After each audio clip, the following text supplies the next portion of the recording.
வணக்கம். வாழ்க வளமுடன். மியூச்சுவல் ஃபண்டில நெறைய பேருக்கு எப்படி வருமானம் கிடைக்குது, அதை எப்படி கால்குலேட் பண்ணணும்னு நெறைய பேருக்கு தெரியறதில்ல.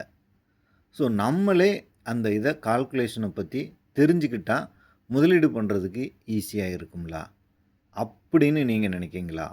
உங்களுக்கான பதிவு தான். வாங்க, நீங்க Googleல எதனாலும் டைப் பண்ணுங்க. எஸ்ஐபி கால்குலேட்டர்ன்னு போட்டாச்சுன்னா நெறையா வரும். ஸோ, அதில ஏதாவது உங்களுக்கு பிடிச்சத எடுத்துக்கோங்க. இல்ல கமெண்ட் பண்ணுங்க. நாங்க அதுக்கு உண்டான லிங்க்கையும் குடுக்குறோம். இப்போ உள்ள போகலாம். இப்போ முதல்ல சிப் கால்குலேட்டர்.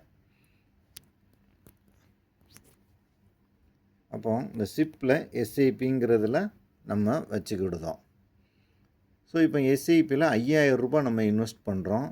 எத்தனை வருஷத்துக்கு? 10 வருஷத்துக்கு. ஸோ, இப்போ இதில 12% ரிட்டர்ன் குடுத்துச்சுன்னா எவ்வளோ கிடைக்கும்? ரூ. 6,00,000 நம்ம இன்வெஸ்ட் பண்ணியிருப்போம். ரூ. 5,61,000 நமக்கு ரிட்டர்ன் கிடைச்சிருக்கு. டோட்டலா 11,00,000 கிடைச்சிருக்கு. சப்போஸ் இந்த இன்ட்ரெஸ்ட்டுங்கிறது நமக்கு 15% கிடைச்சிருந்துச்சுன்னா எவ்வளோ போயிருக்கும்?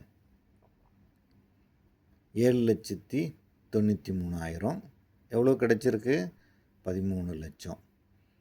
ஸோ இந்த எஸ்ஐபியவே நம்ம 30 வருஷத்துக்கு செஞ்சுருந்தோம்னு வச்சுக்கோங்களேன். இமேஜின் பண்ணி பாருங்க. 18,00,000 இன்வெஸ்ட் பண்ணியிருக்கோம். ரிட்டர்ன்ஸ் எவ்வளோ கிடைச்சிருக்கு? 3,32,00,000. SIP வளருங்கிறது time. காலம்ங்கிறது எவ்வளவு ரிட்டர்ன்ஸை கூடுதலாக கொடுத்துருக்குங்கிறது இதிலிருந்து புரிஞ்சுக்கிடலாம். அடுத்து எஸ்டபிள்யூபியை பற்றி அடுத்த வீடியோவில் பார்ப்போம். வாழ்க வளமுடன்.